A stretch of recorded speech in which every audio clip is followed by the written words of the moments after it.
എന്നിട്ടിപ്പോ എവിടായി? ഇവിടെ എത്തിയാ? ഓ പോര് പോര്. ഞാൻ ജസ്റ്റ് ഇവിടെ പുറത്തിറങ്ങിയെന്ന് അത്രേ ഉള്ളൂ.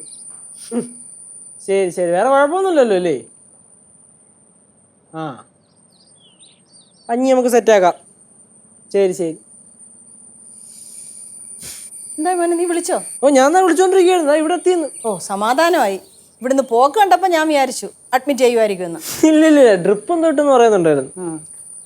അല്ലെങ്കിലും ചേച്ചിയുടെ കാര്യം എങ്ങനെയാന്ന്, ചെറിയ എന്തെങ്കിലും പനി വന്നു കഴിഞ്ഞാൽ അക്കനെ അങ്ങ് വീഴും. ഒന്ന് പോടാ അവിടുന്ന്. അവക്കേ എന്തെങ്കിലും അസുഖം വന്നാൽ ഭയങ്കര പേടിയാ. ഈ സംസാരം മാത്രമേ ഉള്ളടാ, ആള് പാവുക. നമ്മളെന്ന് വെച്ചാലേ അവൾക്ക് ജീവനാ. നമ്മളെ ഓർത്തല്ലയോ അവളിവിടെ ഓരോ കാരണങ്ങളൊക്കെ പറഞ്ഞ് നിൽക്കുന്നേ. അല്ലെങ്കിൽ അവൾക്ക് കുഴിപ്പള്ളത്ത് പോയി നിന്നാൽ പോരായിരുന്നോ? കാര്യം എന്താ പറഞ്ഞാലും സിദ്ധു ഒരു പാവമായതുകൊണ്ട് ഇതൊക്കെ നടക്കുന്നു. അതുകൊണ്ട് നീ ചുമ്മാ ആവശ്യമില്ലാതെ ഓരോന്ന് പറയാൻ നിൽക്കല്ലേ. ഞാൻ എന്താ പറഞ്ഞെന്ന്? അമ്മൂമ്മ ആവശ്യമില്ലാത്തൊന്നും പറയല്ലോ കേട്ടോ. ചേച്ചി എന്ന് പറഞ്ഞ ആരാ? നമ്മുടെ മുത്തല്ലേ.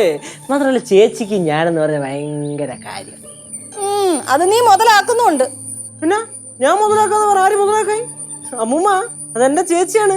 എനിക്ക് എന്ത് ആവശ്യം ഉണ്ടെങ്കിലും എന്റെ ചേച്ചി അവിടെ കാണും. അതേപോലെ ചേച്ചിക്ക് എന്ത് ആവശ്യം ഉണ്ടെങ്കിലും ഞാനല്ലേ ഉള്ളൂ. ചേച്ചിക്ക് എന്തെങ്കിലും ആവശ്യം ഉണ്ടെങ്കിലേ ചേച്ചിന്റെ സിദ്ധു ഉണ്ട്. ആ ചേച്ചിന്റെ സിന്ധു ഇപ്പോഴല്ലേ വന്നത്? ഞാൻ അങ്ങനെ ഉദ്ദേശിച്ച് പറഞ്ഞല്ലേ, ഞാൻ ചുമ്മാ ഫണ്ണിന് പറഞ്ഞല്ലേ. അളിയൻ നമ്മുടെ ചങ്കല്ലേ, ചങ്കിടിപ്പാണ് അളിയൻ. മതി.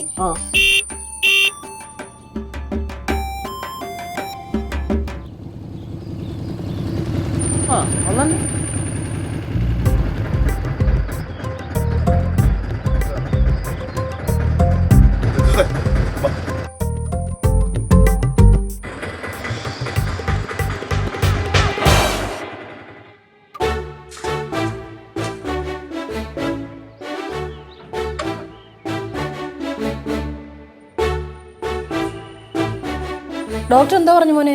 ഡ്രിപ്പ് ഇട്ടു. ഇവിടെ ഇന്നലെ മഴ നിറഞ്ഞിരുന്നല്ലോ, മാത്രമല്ല കാര്യമായിട്ടൊന്നും കഴിച്ചുമില്ല. ഉള്ളിൽ നല്ല പനി കിടപ്പുണ്ട്.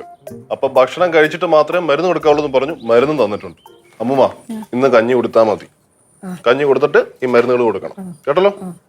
മക്കളെ എന്നാ റൂമിൽ പോയി കിടക്ക്, അമ്മൂമ്മ കഞ്ഞി എടുത്തോണ്ട് വരാം. അനക്കൊന്നും ഇല്ലല്ലോ. ഇത്രയും വയ്യെങ്കിൽ പിന്നെ നിന്നെ കൊണ്ടുവന്ന് അഡ്മിറ്റ് ചെയ്തോളായിരുന്നോ? എടാ ഡോക്ടർ പറഞ്ഞത് അഡ്മിറ്റ് ആവാനാ.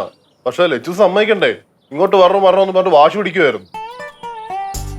മക്കളെ മക്കളെ മിക്കവാറും ഇഞ്ചക്ഷൻ കിട്ടുന്നുള്ള പേടി കാരണമായിരിക്കും കേട്ടോ അഡ്മിറ്റ് ചെയ്യേണ്ടെന്ന് പറഞ്ഞത്. ട്രിപ്പ് ഇട്ടെന്നല്ലേ പറഞ്ഞു? ഡ്രിപ്പൊക്കെ ഇട്ടാ ഇവളുടെ ശരീരത്തെ ബ്ലഡ് കൗണ്ട് വളരെ കുറവാ, ഹീമോഗ്ലോബിൻ ഒന്നും ഇല്ലെന്നാ പറഞ്ഞേ. അതാ ശരീരമൊക്കെ തണുത്ത് ഇരിക്കുവോ അങ്ങ്. അമ്മമ്മ പോഷകാഹാരമൊക്കെ കൊടുക്കണം, എന്നാലേ ഇങ്ങനെ രക്തമൊക്കെ ചാടി ചാടി കിടക്കത്തുള്ളൂ. എന്റെ പൊന്നു മോനെ കൊടുക്കാഞ്ഞിട്ടാന്നോ? ഈ കൊച്ചു കഴിക്കണ്ടേ വല്ലോ. മക്കളെ അമ്മൂമ്മ കഞ്ഞി എടുക്കട്ടെ.